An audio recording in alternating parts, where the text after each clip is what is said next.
All right, so today we were diving into an article that makes a pretty bold claim. Oh, It says it knows the magic phrase to right. turn on 99.9% of women. Ooh.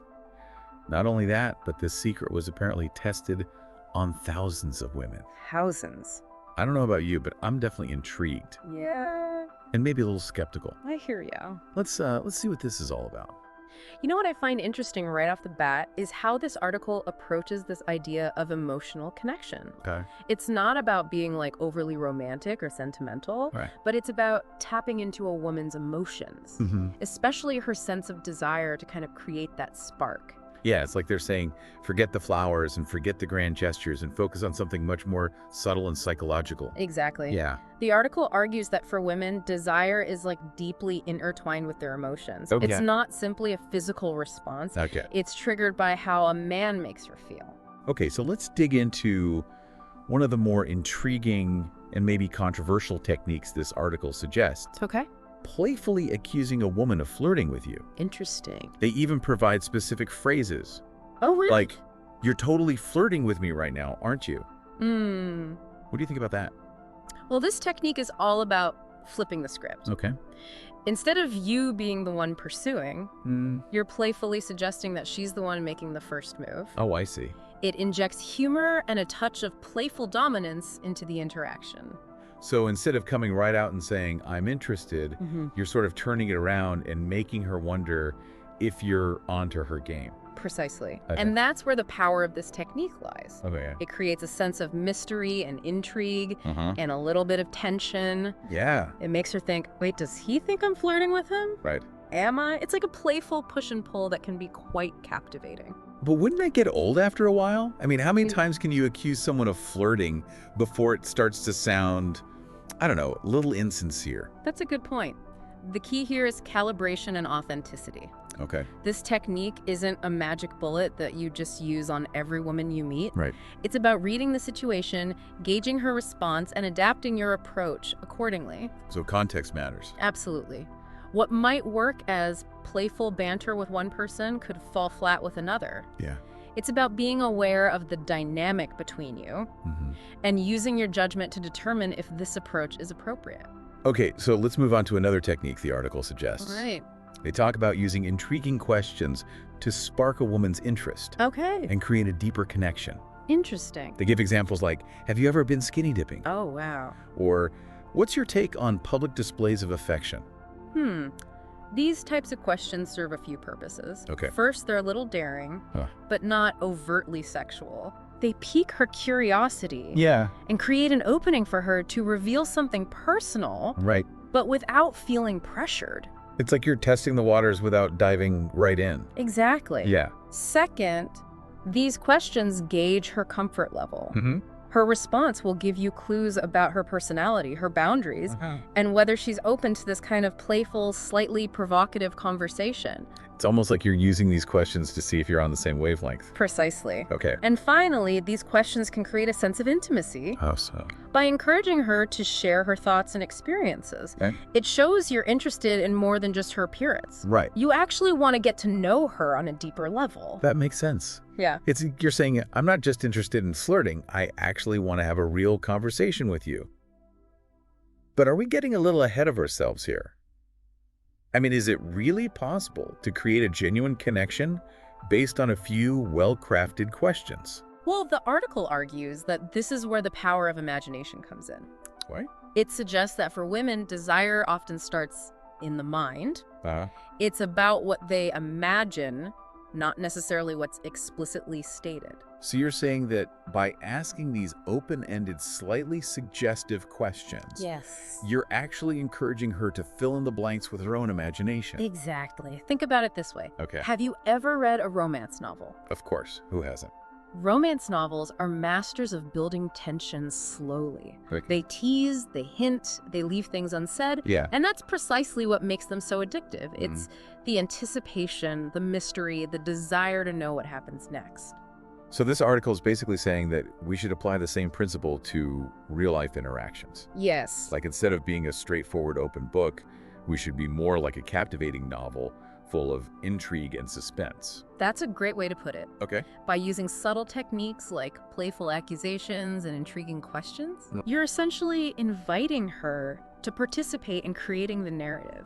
Interesting. You're engaging her imagination and allowing the attraction to build more organically.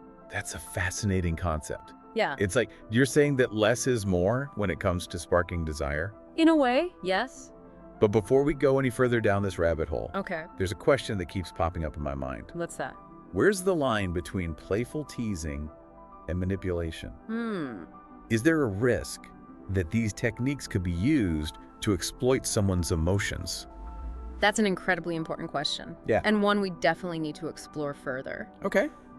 While this article presents these techniques as tools for building genuine connection, we need to be mindful of the potential downsides. Right. After all, even the most well-intentioned strategies can be misused. For sure. So let's unpack that ethical dilemma in the next part of our deep dive. You know, I'm still thinking about this idea that women are more drawn to what they imagine than what's explicitly stated. Right. It's a bit of a mind game, isn't it?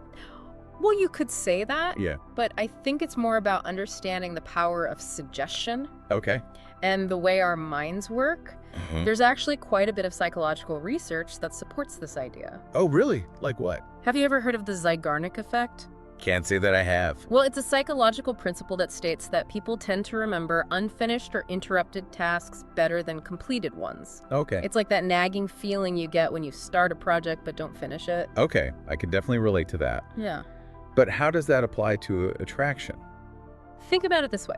Okay. When you leave things unsaid, Uh-huh. when you create a sense of mystery, Yeah. you're essentially creating an unfinished task in someone's mind. Oh, okay. It's like you've piqued their curiosity and left them wanting more. So you're saying that by not revealing everything about ourselves right away, Yeah. we actually become more memorable and intriguing. Exactly. Okay. And that sense of mystery can be incredibly seductive. Okay. It allows the other person to fill in the blanks with their own imagination, Right. which can often create a more idealized version of you in their mind. That's a fascinating way to look at it. So instead of trying to impress someone with a laundry list of our accomplishments or trying to be overly charming, Yeah. we're better off creating a sense of intrigue and letting them piece together the puzzle. Precisely. Okay. And this goes back to the idea of subtlety and suggestion that we talked about earlier. It's about being confident enough in yourself to not feel the need to over-explain or overcompensate. Gotcha. It's about allowing the other person to discover you gradually, layer by layer. Okay, that makes sense. Yeah. But I still had this nagging feeling about the ethical implications. Yeah. Is it possible to use these techniques without crossing the line into manipulation? That's the million-dollar question, isn't it? It is. I think the key lies in your intentions. Okay. If you're using these techniques to genuinely connect with someone, to build a relationship based on mutual respect and attraction. Yeah. Then I don't see them as inherently manipulative. But what if someone uses these techniques just to get someone into bed? Well, in that case, the techniques become tools for deception, Right. which is a whole different ballgame. So it all boils down to authenticity. To a large extent, yes. Okay. If you're not genuinely interested in the person you're interacting with, Right. these techniques are likely to backfire. Yeah. People can usually sense when someone is being disingenuous or putting on an act. It's like you're saying that real attraction comes from a place of honesty and vulnerability, not from trying to manipulate or trick someone into liking you. Exactly. Yeah. And the truth is, there's no magic formula for creating attraction. Right. It's a complex interplay of factors, including chemistry, shared values, and a genuine connection. I see. While these techniques can be helpful in creating a spark, Yeah. they're not a substitute for being your authentic self. So let's say you're genuinely interested in someone and you want to use some of these techniques to build attraction. How do you do it without coming across as, I don't know, a player or someone who's just trying to use them?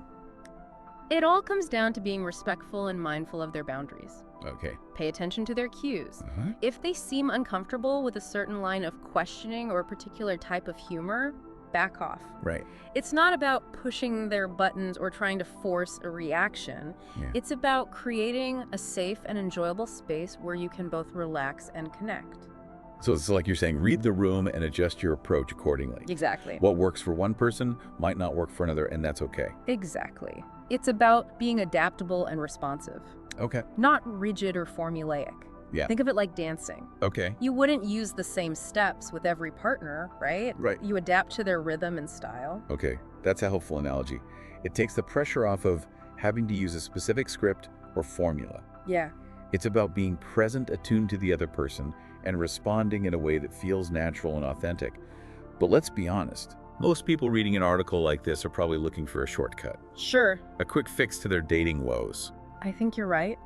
But the real secret to building attraction isn't about using tricks or techniques. Okay. It's about developing self-awareness, understanding what you bring to the table, Yeah. and learning to connect with others on a deeper level. So it's not about becoming a master manipulator. Right. It's about becoming the best version of yourself. Precisely. Okay. And that's a journey worth taking, whether you're looking for love or simply want to improve your social skills. That's a great point. Mm. It's about personal growth and self-discovery, not just about getting a date.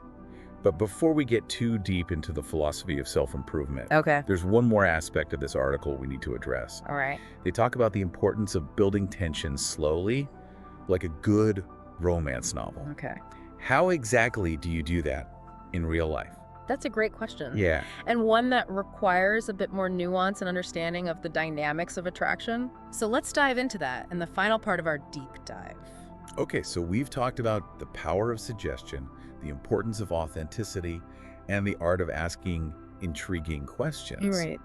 But there's one more piece of the puzzle we need to explore, building tension. Okay. The article compares it to a good romance novel, where the anticipation and the slow burn are what keep you hooked. Yeah. But how do you actually translate that into real-life interactions? That's where things get really interesting. You see, building tension is all about creating a dynamic of push and pull, of giving and taking, of revealing and concealing.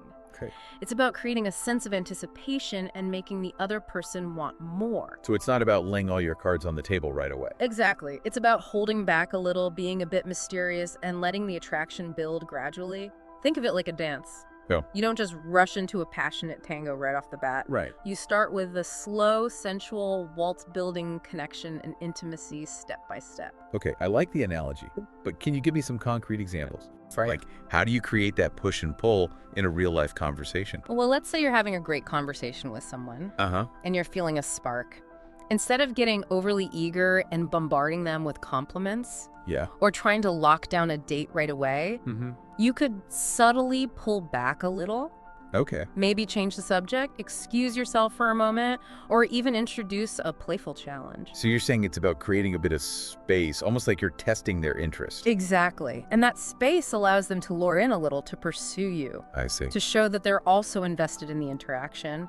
It's about creating a dynamic where both people are actively participating in building the attraction. That makes sense. It's about giving them the opportunity to miss you, Yes. to wonder about you, to want to know more. Precisely. And when you do re-engage, you can do so with even more confidence and intention, knowing that the attraction has been simmering beneath the surface. So it's like you're saying absence makes the heart grow fonder. In a way, yes. But it's not just about physical absence. Okay. It's also about creating a sense of emotional distance and then closing that gap in a way that feels exciting and engaging. Okay, I'm starting to see how this whole tension building thing works. Yeah. But it sounds like it requires a lot of finesse and awareness. It does. How do you know when to push and when to pull? Right. When to reveal and when to conceal? That's the art of it. There's no hard and fast rule. It's about reading the other person's cues, paying attention to their body language, and sensing the energy of the interaction. Okay. It's about trusting your intuition and being willing to experiment. So it's about being present and responsive rather than trying to follow a script. Exactly. And the more you practice, the better you'll become at reading those subtle signals and adjusting your approach accordingly. Okay, so we've covered a lot of ground in this deep dive. We've talked about playful accusations, intriguing questions, building tension, and the importance of authenticity. We have. But if you had to sum it all up in one key takeaway, Okay. what would it be? I'd say it's this. Attraction is a dance, not a formula. Okay. It's about creating a dynamic of connection, intrigue, and anticipation. It's about being playful, confident, and respectful. And most importantly, it's about being your authentic self and allowing the other person to discover the amazing person you truly are. Beautifully said. And on that note, we'll leave you with this final thought. In the quest for love and connection, remember that the journey is just as important as the destination. Embrace the dance, savor the moments, and let the attraction unfold naturally. Until next time, keep exploring, keep questioning, and keep diving deep.